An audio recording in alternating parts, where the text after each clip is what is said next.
Well, taking a break from some college basketball in the NCAA tournament to watch some Sixers basketball late night on the West Coast. Welcome to the PHLY Sixers Postgame show, along with Kyle Neubeck, Derek Bodner. I'm Devon Givens. And this, guys, was the game that we circled as the one that they should possibly win, could possibly win along this 4-game road trip. Unable to come through with the W in the end, falling short because of a tough stretch there in the late part of the fourth quarter. 101-94. Fellas, what's going on, man? Now 0-2 on this 4-game road trip. Yeah, and you brought it up. Not only could they have won that, but they should have won that one. That was a frustrating one. Kyle's laughing. I'm not entirely sure what Kyle's laughing about already. Because I can just hear them. I can hear the fatigue in both of your voices. You're both, yeah, Derek. I know it's you are. 1 a.m. and we watched him miss 145 threes. What do you want from me, Kyle? I was gonna say, I know you are certainly not built for this type of. I'm a morning person. That's very true. Devon is a little more of a night owl. I don't think he's quite as extreme as I am because I'm the borderline vampire, but. No, I'm with you, vampire style. Yeah, I'm happy to see your beautiful faces. I was not happy to see the Sixers shoot 33 of 96 as a team. As it turns out, that is probably not going to win you many basketball games. It's tough. It's tough. It's real tough. Some might say. Do we want to get any positives out of the way before we just, I mean, we got to start off with Kelly Oubre. All of a sudden, he turned into a playmaker and a passer, and I am here for it. I thought he was real good tonight, at least in the first half. Yeah, he was. Nice dump-off pass for Mo Bamba to get the dunk there in the second half on that end of the floor. Yeah, his playmaking, he's looking to pass now. He's just not going to the basket. Yes. And just had focused straight some line. real nice dump-off passes, some kickouts to Tobias. Probably could have had 4 or 5 assists if people made any kind of shots whatsoever. Yeah. I was real happy with his approach today. Like I said, a lot of the shots. This is why he kicks himself when he passes, because if they don't make the shots, he's like, I would have. Yeah. No, I mean, it's well, he did shoot 1 for 5 from 3, and I think is below 30% on the season. So maybe he shouldn't get too big of an ego on the shooting front. But I like the approach he had today. We have some Joe Sock said in the chat. I think he's trying to say, Oubre, my hombre, Harris, my embarrass. I don't know if he's just trying to make it rhyme or if it's a translation or what. Sorry, that was just making me laugh. You got to take all our small victories we can get at 1:15 in the morning. Yeah, look, I tweeted this in the middle of the game.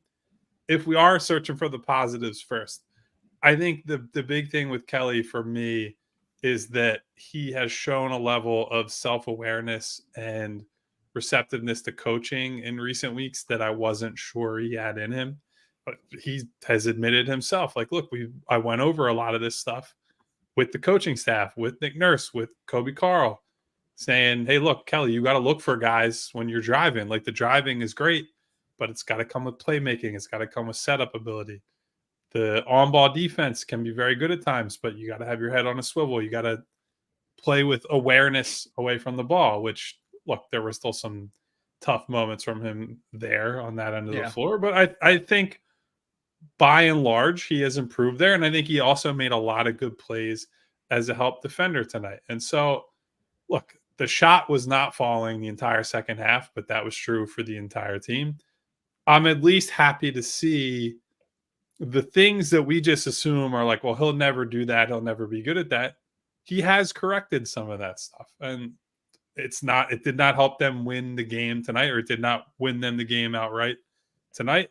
But if we're looking at things that, hey, maybe that can scale to when Joel comes back and they're whole and they have a real rotation, that kind of stuff is very important to me. And since, look, being truthful about Derek and I killing Kelly, and Devon has certainly piled on at times too, but we were the anti-Kelly guys to start the show way back when we started it in the fall. It's fair to say that Kelly has done a good job lately, and I just want to give him his proper credit for doing things I did not think he wanted to ever do. Yeah, because if you look at it, the broadcast brought up a graphic, and it was showing like he averaged 21 points over the last 10 games or something like that on like 41% shooting. And they noted his efficiency, which I'm not sure that's not. Anyway, we don't need to get into that. Those stats by themselves look a lot like last year Kelly Oubre stats. Inefficient, high volume scoring, but the off-ball defense that Kyle mentioned, the passing that we pretty much started off the show with, that is why I am more into what Kelly has done here over the last couple of days and weeks than maybe I was earlier on. I won't say earlier on in the season because he had the first good month, but after that, he really struggled. And I think a lot of it comes down to, and Kyle tweeted this out during the game, stuff that you don't associate with Kelly. Like I said, the off-ball defense, passing, playmaking, that has been better of late, so I will live with more of the inefficient scoring nights. I would love it if he could refine his three-point shot because, quite frankly, I brought up the stat for the season. He was shooting 37% on open catch and shoot threes, 25% or whatever it was on guarded catch and shoot threes. I don't even really have a problem with the threes he's taking right now. He's just not really making all that many of them. If he gets that back, he will be even more of a net positive on offense. So I think there's some low-hanging fruit that he can pick off. He's been really good during the stretch that we're talking about and showing some positive signs. And to both of your point, it's now it's a matter of course, can you pick up some wins right now with what he's doing?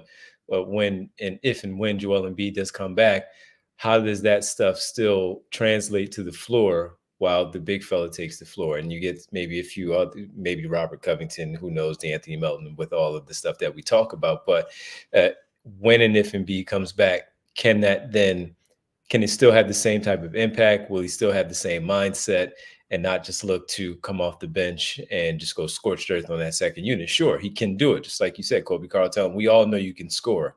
Can you also play make because of the scoring ability that you have? So if he can continue to do that and pick it up over these last two games, first of all, during these road trip, but even when they come back home, maybe get the big fella back on the floor, will these things still be there? Will that same mindset be there? Because they're going to go into the playoffs. They're going to need that too. They're going to need the scoring. And when they do collapse on him, they're going to need him to pass the basketball, to be active defensively. When you lose someone like DeAnthony Melton and you're asking Kyle Lowry to play the amount of minutes that he is, you're going to need him, Kelly Oubre, to pick up his defensive level just as much as we talk about Maxey and Harris doing the exact same thing. Kelly Oubre has shown it, which is why oftentimes when we talk about players in general and we get on them about things, because we've seen it. So since we've seen it and he has shown it and shown it to be a positive for the basketball team that has led to wins, you want that to still be there when it's definitely go get them time once the postseason gets underway. But before we get there, of course, they have to do what they need to do right now. And he has to continue to play that way in order for them to steal one of these games on the road and steal any game of the final 13 that they have remaining. So while we're on this subject, Bill had a super chat that I think dovetails what we're talking about. It says, looking forward to seeing you guys tomorrow, but Oubre and Tobias both made the same number of shots and missed, and one of them had twice the number of rebounds, that person being Tobias. And I assume the other shoe is going to drop for all of us at some point. We're going to talk about Tobias and his struggles in this game. Yeah. I will say this to sort of build off of what Bill is saying here. If Tobias had played well offensively, this is a night where I would sit here and I would not rave, but certainly focus a lot of energy on him doing the little things. I think there was a moment in the second quarter where Nurse called a timeout. Yeah. Tobias fell asleep 2 possessions in a row. Yes, got back cut on and I tweeted this. I was like, he lost LeBron James of all people. It's not like he fell asleep on, Cam Reddish or whoever. No, well, I think the previous possession he fell asleep on Rui, so he can lose role players and stars alike. Yeah, but it's versatile like that. Called the timeout and Nurse sat him down, and it was very clear he was sending a message to him because he came back in the game probably 90 seconds to 2 minutes of game time later. I'd have to check the official box or the play-by-play on that one. And from that point on, I did think that the attention to detail on defense as a rebounder in transition was much better. He got into it with Austin Reeves, nearly created a turnover almost immediately after checking in, rebounded really well, went and got the ball, although still never gets a loose ball to save his life and all that. He almost got that charge, man. He was so close. So close. All right. So I didn't want to get into that yet. I was going to save this for later. But come on, if the guy gets run into from behind, I'm not counting that as taking a fucking charge. Like I don't care if that's how it's officially scored, and I don't know how they officially scored it. No, it's not. It wasn't a charge. It wasn't a charge. Good, because if that was his first taken charge as a Sixer, I would have stormed the league office like I was upset about who got elected on January 6th. Anyway, unfortunately, all that's the transition defense. He made 2 different plays, broke up a lob to Anthony Davis, and then outright blocked Anthony Davis on another possession. Both those in the third quarter. All that stuff's great. But he fucking sucked on offense. Like, what is with this guy? He got stood up in the post by Spencer Dinwiddie twice on the same possession. Missed a shot the first time. Paul Reed gets an awesome offensive rebound. Ball gets back to Tobias. He goes, you know what? I got to go at this guy again. And Dinwiddie fucking blocked the shot, or at least tipped it, so it never even hit the rim.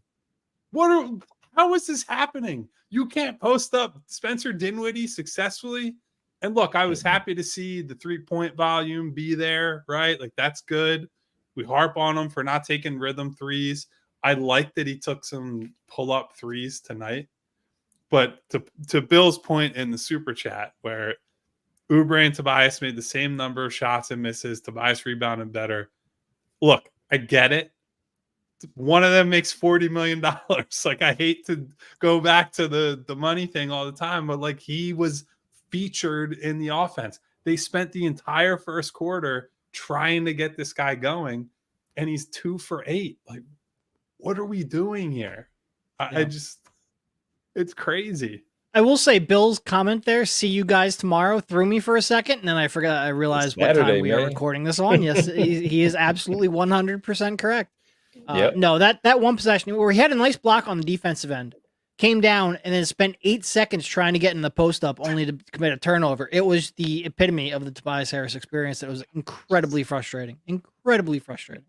And it was predictable because you knew once the ball was going to go that way, you knew exactly what was going to happen. You hate to harp on it that way, but it was 0 passes, 8 seconds of him posting up and a turnover. Just mad. Mad. Yeah, it's insane. And we also had another super chat along the lines of the Kelly Oubre conversation. This time from our buddy Al, the 2-minute warning says, Al actually reached out to me during the game and said, I'm going to say something during the post game that I'm surprised that I'm going to say. We'll have to wait until we started the show. And here it is. Told me it was on the way. So here it is. The Sixers should re-sign Kelly Oubre. He has seen enough. Thank you, Al.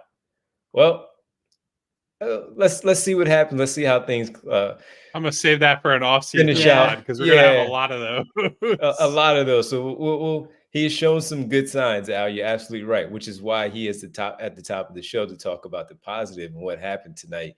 Even though Bill was talking about also a little bit of the negative part of it, combining him with Tobias Harris, but he has shown some things where yes, it's part of the conversation, but let's wait a little bit longer. But I'm glad you feel that way. How you feel about Tobias Harris, Al, your buddy? You going to re-sign him too at a lower number? I don't think that's happening. I know, Al, we're just kidding on that one. But yeah, it wasn't good, man. But again, it's the predictability with Tobias Harris. That's where we have the problem. It's too predictable with things. And speaking about things that we've seen that have been positives, we know what he's capable of, which is why we harp on him as much as we do. We try to exclude the money and ignore the money because the money is what the money is. But guess what? Got the money because he also can score 18 to 20 points a game. And when you have Spencer Dinwiddie, and in past games where you have smaller players on the floor and you're trying to take them on the lower block, my man, just go ahead and destroy them and don't waste your time. It's not that difficult. Yes, size up the defense and see what's going on, but make those quick decisions. They've been saying this all the way back to Brett Brown, through Doc Rivers, and now again with Nick Nurse. So not all that surprising, but just as frustrating when it happens, especially in a game where, as Derek said at the very top, they should have won this basketball game. I mean, if Tobias Harris could make quick decisions, he wouldn't be Tobias Harris. Correct. It's just like, that's why every coach harps on it, because that's what needs to happen, but we all know it's not going to happen. Yep. We'll get to the other positive on the other side, which really happened in the second half. But maybe if that would have been off to a much better start too, things would have looked a little differently as far as the lead at the break. Before we get to that, we want to make sure we tell you about Empire Today. We get the benefit of doing these shows. We do have to do these shows at 1:26 in the morning, but we get the benefit of doing them from our house, and which means that I get to sit here and look at my carpet that desperately needs to be replaced. If you're like me and you have some carpeting that needs to go in your room, Empire Today has you covered. With Empire Today, you get shop-at-home convenience, the right product for your needs, quick and professional installation, and a price match guarantee. Empire Today keeps shopping for floors simple with a curated product selection. Their philosophy is to help you find what you need, not overwhelm you with thousands of choices and substitutes. What they leave out of their selection is as important as what they put in. Empire Today's product team exhaustively combs through thousands of product samples each year to find perfect styles. And Empire Today has a virtual floor designer, which is a great way to see new floors will look in any space. It's easy. Just snap a picture and instantly see how new floors will look in your room. Shopping for floors at a big box store can be frustrating. You might talk to someone today who was working in plumbing yesterday. I mean, imagine if you came into a store and you saw me there giving you advice on flooring. You just don't want that. Flooring is all Empire Today does. They live and breathe flooring, so you can be confident you're getting honest, upfront advice. They also service their own warranties. So with Empire Today, you won't have to track down a manufacturer's phone number. Schedule a free in-home estimate today. All listeners can receive a $350 off discount when they use promo code PHLY. Restrictions apply. See empiretoday.com/PHLY for details. You can tell it's late because I knew I had to double check what my ad read was next. You guys should be double checking for our good friends at Bagels & Co. I mean, we'll be having a bagel in like 6 hours. They offer huge, excuse me, Brooklyn style bagels made right here in Philadelphia. I eat them several days a week. Bagels & Co. offers an average of around 15 to 20 different types of bagels, and they rotate them seasonally. It's always good to have that variety because one day you might be an everything guy. One day you want cheddar. One day you want something just like a plain bagel, and you get exotic with your cream cheeses. And the good news is they offer 30 different flavors of cream cheese that rotate all throughout the year. Yes, that's right. And they do themed cream cheeses for all the local sports teams. Again, as I said the other night, I'm not sure you want to remind yourself about the Sixers right now, so maybe you avoid them. Think about the Eagles. Free agency, baby. They're back. Saquon Barkley posting Instagram clips and pictures at 10 p.m. on a Friday night. He is locked in. He is dialed in. So get that Eagles theme cream cheese and think of a team that's got a better chance to win a championship on the horizon. Just as important as that variety and cream cheese is their affordability. Bagels & Co. has kept their prices down so you can be an everyday customer, not just someone who comes in for a weekend splurge. They even offer premium coffee at a superior price to most national brands and chains. Pair that coffee with a bagel. Can't beat that. For the best Brooklyn-style bagels made right here in Philadelphia, head to www.thebagelsandco.com/store-locator to find the closest Bagels & Co. near you. Some funny stuff going on there in the chat. But our good buddy anybody Dave, who's up this late at night is getting up to some funny stuff. You can guarantee that. Dave Dewar said Tobias stinks. I like the simplicity of it. And listen, it's hard to argue on another night like this. And look, he was 5 for 12 there early on, and he was actually one of the players in double figures with Kelly Oubre, where Tyrese Maxey was struggling. We'll get to him as one of the positives for the second half. But yeah, when he has it going that early, it's like, okay, he's getting up a lot of shots, but they're still in this game. Maybe he'll shoot much better in the second half. He'll get on a nice little roll. But as we just talked about, that was not the case. So the simplicity again of it, Tobias thinks Dave Dewar with that in the chat. But 5 points from Tyrese Maxey in the first half, not a good start there for him. The 22 in the second half to keep them in it, keep them in the lead as well, but not enough to close things down. But as far as a positive goes, again, he did figure it out in the second half. Whatever they discussed at halftime, he came up 11 points in each quarter in that second half to give them the chance to win this game. Yeah, I don't know. Are we done talking about Tobias yet? Are we going to be just going to into the positive mode? Because I feel like I've bogarted on him for a while, and you guys are just defaulting to the he stinks, let's move on approach, which is fair. But I always like to hear your perspectives and not just talk to myself. He stunk tonight. Yeah, he wasn't good. Yeah. It's He 1:30 wasn't a.m. good. I can't have the same Tobias Harris conversation I've had 14 times so far this year. Okay. All right, before we get to Tyrese, then I would like to. Why is my camera out of focus? What the fuck happened there? Anyway, what do you guys make of Buddy Hield only playing 13 minutes? I don't get it. Don't understand it. He has been bad.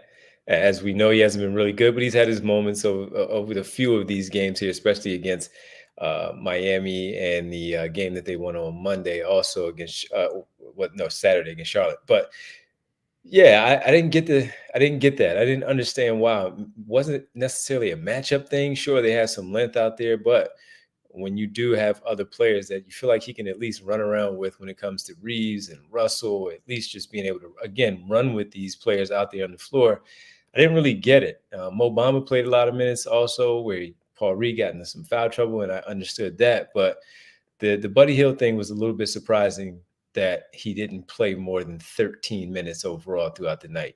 He couldn't get into a rhythm playing only 13 minutes out there. While shooting has not been great, can't get into a rhythm. A player like that who needs that volume to get going. I didn't understand that one. Man, we've even got Austin Krell in the chat poking on a resident troll. Well, Who would have known? you know, Who would have known? No, look, it's. I agree with Devon. He wasn't good. He wasn't good defensively, but I think a player like that, you need to give him a chance to get going. And a few more minutes alongside of Tyrese Maxey would maybe help that. 13 minutes isn't enough for a shooter like that to get into some kind of a rhythm. I would like to see more playing time from Buddy, and then on top of that, I would like to see more from Buddy. I did not think he had a long enough run. Yeah, so we're all pretty much in agreement here. I want to tie it to something else. Kyle Lowry being like a guaranteed 30-minute guy It's a lot. is a little strange, and it was one of the things that all of us expressed concern about him coming here. It's like, okay, I'm not against Lowry coming here. I think he's better than what they had at backup point, et cetera, et cetera. But does Nick Nurse still think he's like 2019 Kyle Lowry? I don't think that's the case, but I think he thinks he has more than he probably has to offer at this point, right? Like, I think the one glaring problem with Lowry, and look, some of his minutes are coming at the expense of Buddy. If you're playing two guard lineups with him and Maxey, that's just the role for Buddy is dwindling directly because of that. And that's okay if Lowry is doing all the little things and making plays and whatever, but he's 1 for 6 from the field. He can't attack the rim at all. Yeah. Like it is painful watching him driving to the basket. I thought the one turnover he had tonight, where on the broadcast they're talking about, he thought whoever, I think it was Maxey, was on the wing, and the broadcast was like, oh, he must have thought that someone was going to slide up there and be in that position. And I was sitting there thinking, what he should have thought is there's nobody at the fucking rim. Shoot a goddamn layup, dude. Like, what are you seeing out there? He has so little confidence attacking the rim that he's seeing ghosts out there. I get that Anthony Davis is incredible, and so a lot of guys see ghosts attacking the rim against the Lakers, but I don't know what he's seeing out there sometimes right now.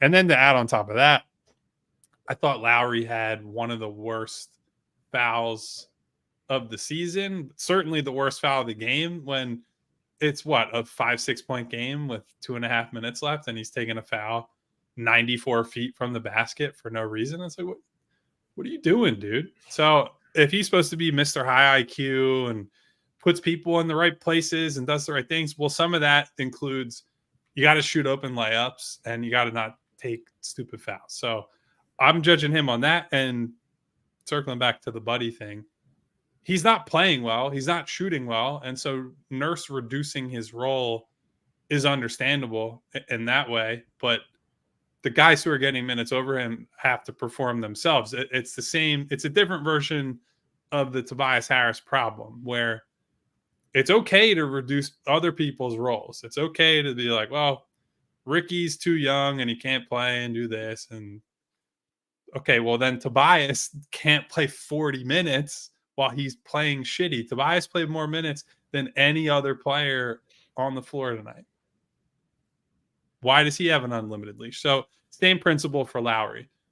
He's playing 31 minutes in a game where he can't shoot basically at all. Not that anybody did.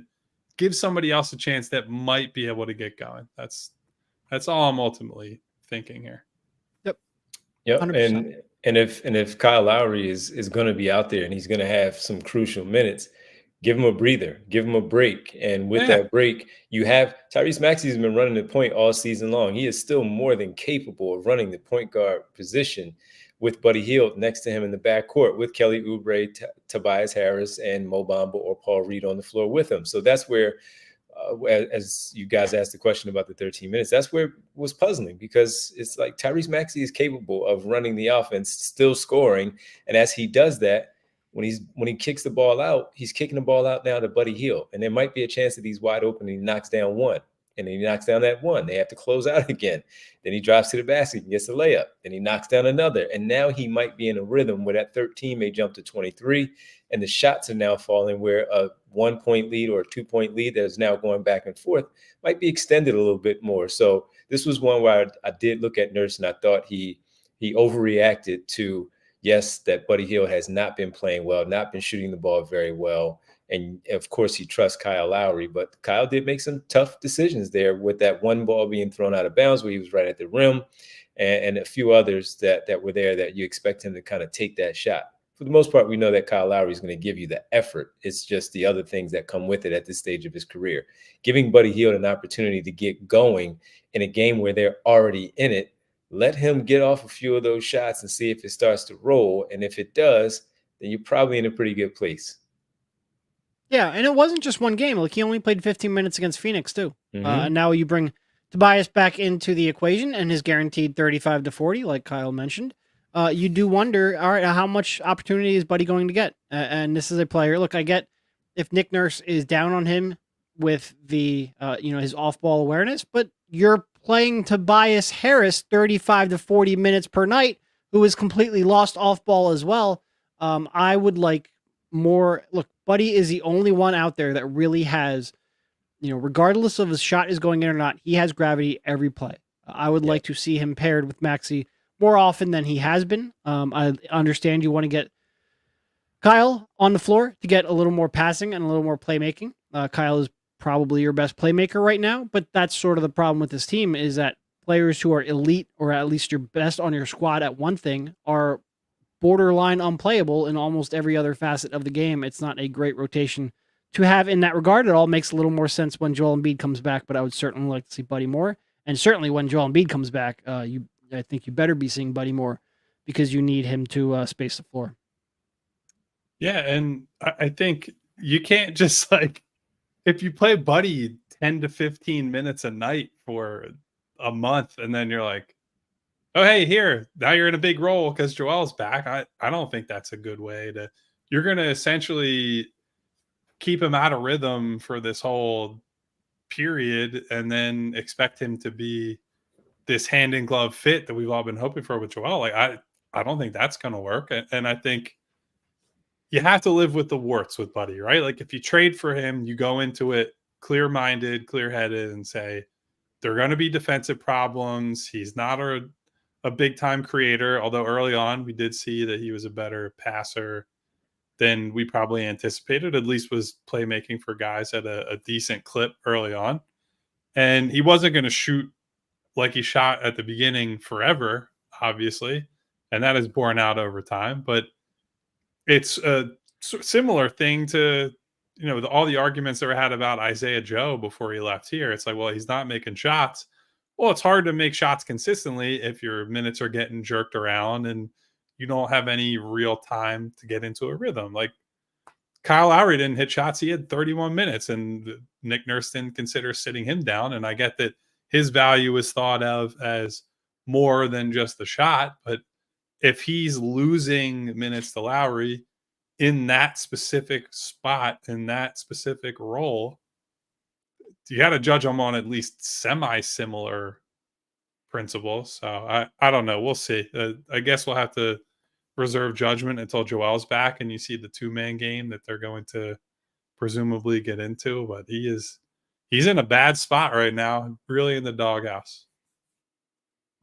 It was a pretty good one. That Ampu Mind said Tobias Harris with the YMCA dribble package. So we're back to Tobias with some I don't know, slander. man. That was I pretty would good. sometimes I think of the YMCA dribble package as like Andre Miller, like the old man game. I don't even think he has that. So Yeah, yeah. Oh man, wow. Yeah, that Buddy Hield thing is crazy. The guys, shooters get out of their streak. Whether it's good or bad. He was good when he first got here, and he has tailed off ever since. But in a game like this, I mean, look at the final score, guys. I mean, it's a low scoring game, and there was an opportunity, 101-94. Points were there to be made, as both teams, didn't shoot all that great. 44% for the Lakers and 34% for the Sixers, 8 for 37 from beyond.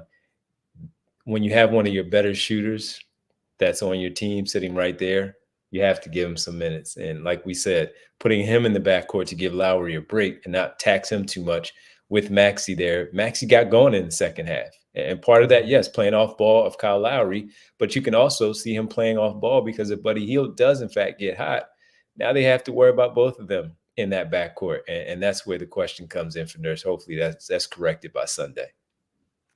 well, if you're coming out on Sunday to our event, can't promise I'll be there. But if you're coming out and you need to choose chill in the midst of a potentially disastrous road trip for the Philadelphia 76ers, I know of a better way, a chiller way to watch the Sixers. That is with an ice cold Coors Light. With Coors Light, you're getting an ice cold beer because the mountains turn blue on the bottles and cans when they hit that perfect temperature. When you're walking into the Chegg on Sunday to watch that Clippers game, hang out with us out in Marlton, I know you're probably going to be a little stressed beforehand. God, the Sixers need this one. God, Kawhi's going to humiliate them, all that. But before that beer even reaches your hands, you will know it is ice cold, a crisp and refreshing beer, because those mountains turn blue before it gets to you coming across the bar. And it's cold layered, cold filtered, cold package for a smooth finish. It is mountain cold refreshment. I am looking forward to having a few Coors Lights myself when I head down to an undisclosed location for the next week and get away from the Sixers for a few days. You might not be able to go on a warm vacation in the days to come, but when you choose to rise above it all, choose chill, choose Coors Light, get Coors Light delivered straight to your door with Instacart by going to CoorsLight.com/PHLY basketball. Celebrate responsibly. Coors Brewing Company, Golden, Colorado. Why were you being cagey about the location? You're just going to post it on Instagram anyway. Yeah, I'm not going to post the exact resort. It'll say the general area that I'm in. Yeah, I will certainly talk about it once I'm back. But getting away for a nice little spring break. We have Got to make sure nobody's events. stalking Kyle. I get it. You're a big award-winning journalist. I don't think anybody will be stalking me anywhere, let alone down there. But keep it private, Kyle. I'm with you, man. Keep it private. While we're on the subject of events, we do have that upcoming event at Chegg on Sunday for the Clippers game, little watch party going on. We also, after I am back from this little trip, we have a watch party at Deke's Barbecue in Philadelphia. We will post more information about that throughout the week. I believe if you go to allphly.com, go to the events tab, should be there, that you can register for free. We are giving away Sixers tickets at the event at Deke's. So Look at that.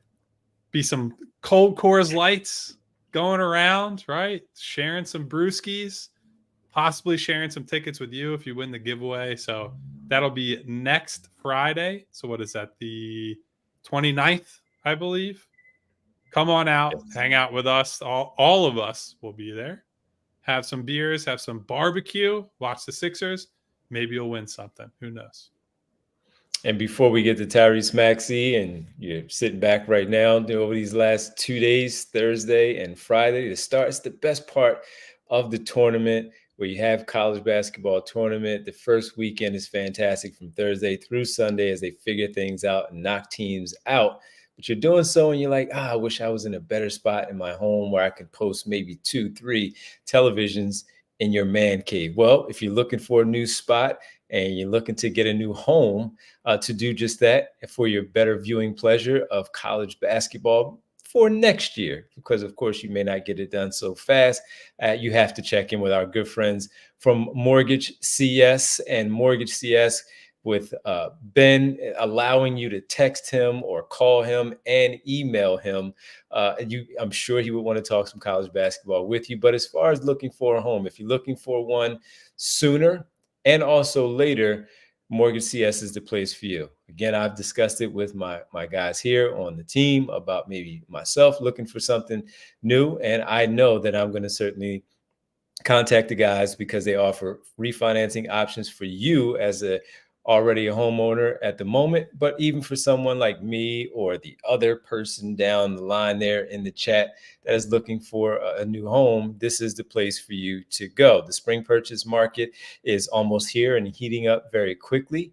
And as you're looking at different spots, especially for first-time homeowners, you're reaching out and you want to be ready when the rates drop. It may not drop right now, but they could later on, and that's the hope for a lot of people. Mortgage CS stands for Mortgage Concierge Service, and that's the white glove service. They're there for you 24/7, as the guys Alec and Ben are. They're always there for you to discuss your plans for the immediate or also later in the year if you're trying to purchase a home that way when those rates do in fact drop. Full control of the lenders you work with. They're an independent broker based right here in Philadelphia, available as mentioned 24/7 in a bunch of different states, coast to coast. They are licensed: California, Colorado, DC, Delaware, Florida, Maryland, New Jersey, Pennsylvania, of course, South Carolina, Virginia, and Washington as well. They're here to educate and empower their clients to get them set up the best way possible to get that new home and to help the clients out and can get those, great spots there for those ultimate competitive rates that are already out there. So if you want to check in with our great friends, you can do so. When you hear the word mortgage CS, think of Ben and Alex. Save Ben's telephone number there, 267-391-7425. He's a sports maniac. He'll talk to you about sports while he helps you figure out your numbers to get this home. Alec is also fantastic. You can email Ben at ben@mortgagecs.com and talk sports with him day or night. Check out mortgagecs.com/Philly to get things started. I know he's given us permission to it. In fact, he wants us to. But I do feel like flashing Ben's cell phone number up at 1:47 a.m. is bordering on a little bit. That's a little bit rude. And I know he wants us to do that, but please don't go texting him at nearly 2 a.m. No. Wait till Monday. Yeah. Wait till Monday. Yeah, leave him alone. Or even just later on this morning. That's all. All right, fair enough. All right, when we talk about get things going, now let me type Devon's cell phone number in the chat here, and everyone can text him instead. I'm good at blocking, man. So if I don't recognize the number, I'm not answering. So Tyrese Maxey, guys. Kyle, we didn't get to it there in the first 30 minutes, but get into it now. Slow start again, but he really turned it up in the second half. What did you see in the first half that was different from the second? Well, I hated the first half for a lot of the same reasons as the Phoenix game, right? Like, I thought he essentially let Anthony Davis win without challenging him. And by that, I mean, he but he rarely attacked the paint in the first half. And as an undersized guard, I get it. Anthony Davis the Lakers are very good, even though they don't have great point of attack defenders. They're very good at guiding guys to areas where AD can cover for them, right? And it's part of why they're able to be a pretty good defensive team, despite the fact that they have some, let's say, questionable guys within the rotation. But Maxey let them get away with that. Like, his best games are always put the shoulder into somebody, go hard to the rim, all that. And there was very little of that. Settling for mid-range jump shots, settling for tough threes. And then the paradigm shifted in the second half. I thought whether it was Tyrese recognizing where he'd gone wrong, whether it was the coaching staff going to him, I thought he did an excellent job of attacking an early offense, attacking in transition, getting by somebody and not settling, right? Getting all the way to the rim, challenging Anthony Davis. And look, there are a couple times where Davis got the better of him, but by and large, he's able to get to the rim, score at the rim, and that completely changed the game. He still didn't have a good shooting performance, right? He's 10 of 26 So he had 27 points on 26 shots. That's not great. Now it's a little misleading because I think like 4 or 5 of those misses were super late, final minute, and he had carried the offense for basically the entire second half at that point. He's one of the only guys who had anything going. So another example of that thing we keep talking about lately where he struggles and he's not doing something right, but then he was able to adjust at halftime, whether it was because he saw it himself or it took coaching who said, hey, you got to do this or you got to do more of that and less of this.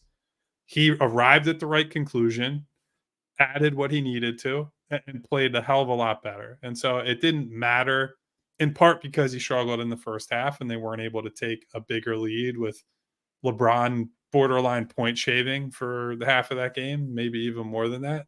But I still, within the train wreck of a game, I can still recognize that was a pretty good performance and a lot to like in the second half, at least. A little too soon to be talking about point shaving, given everything going on with Temple and with baseball right now.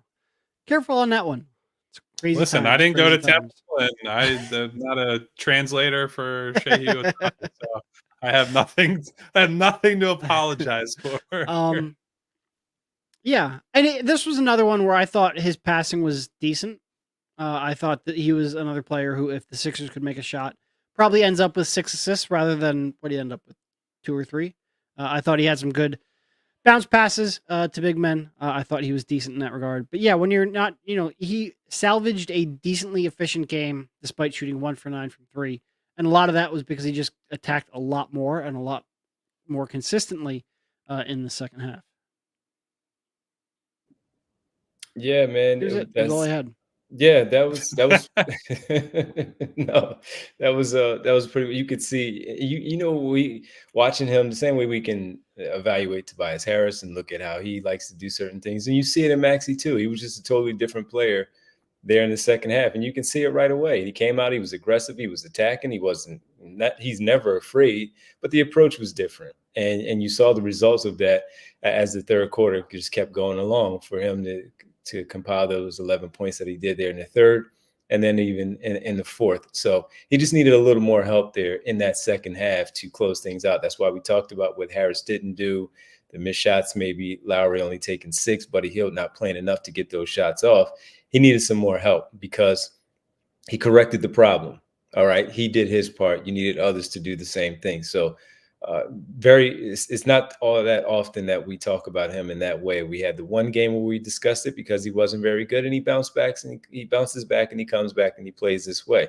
Didn't think it would last that first half, and he showed us exactly what he generally does when he has to fix whatever things that he needs to fix, and he did that in the second half.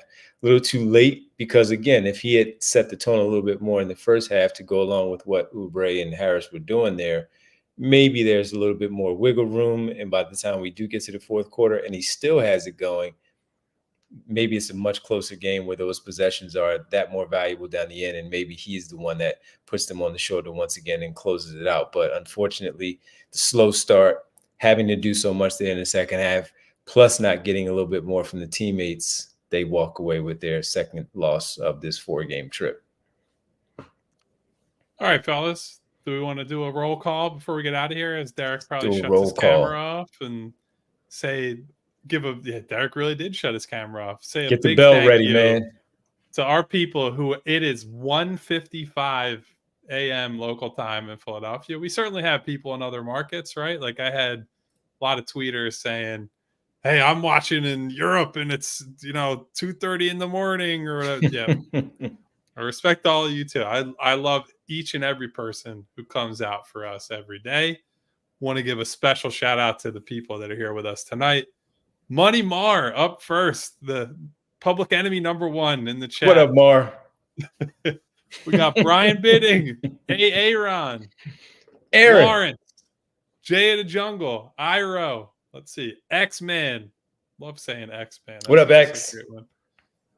Bai Chi, Cannoli. It's another crowd pleaser. Yes, it is. Always. Lawrence. We got Luke, and I don't want to butcher your name, but Luke P. Let's just put it like that. What up, Luke? Our guy Eugene Ross, who said that he's back tonight, that he missed us. So thank you. Eugene. Thank you, Eugene. We also have, let's see, you a fraud. Wow. My girl Winona, who I learned tonight, is a plain bagel fan. So Winona, I'm normally an everything person, but I respect the plain. Every once in a while, you just got to keep it simple, keep it honest. I love that. We got John. We had Kane earlier that I saw. Bootzilla. Austin Crow was in here causing problems. Our guy Al, the 2-minute warning. What up, Al? Ampu Mines, Flex Hoops, Joey. Who else we got? Guys, honestly, there's a lot of names to sort through at 2 o'clock in the morning. Got Alex. Who are our super chatters? We have Bill. We had Al, the 2-minute warning, as always. There you go. Come on, can't forget him. All right, guys, I think that's enough names for 2 o'clock in the morning. If you like the show and you like us, which I hope you do by now, could you please subscribe to the channel, hit the bell icon so you get notifications. Look at that. Derek's still with us. You get notifications each and every time we go live. Give us a thumbs up because it will honestly save my sanity that we didn't stay up until 2 o'clock in the morning doing a basketball podcast for nothing. I love all of you. I will be on vacation for the next 6 days, 5-6 days. Devon and Derek will be back with you on Sunday at the Chegg in Marlton, New Jersey. I highly recommend you go there. Pre-game.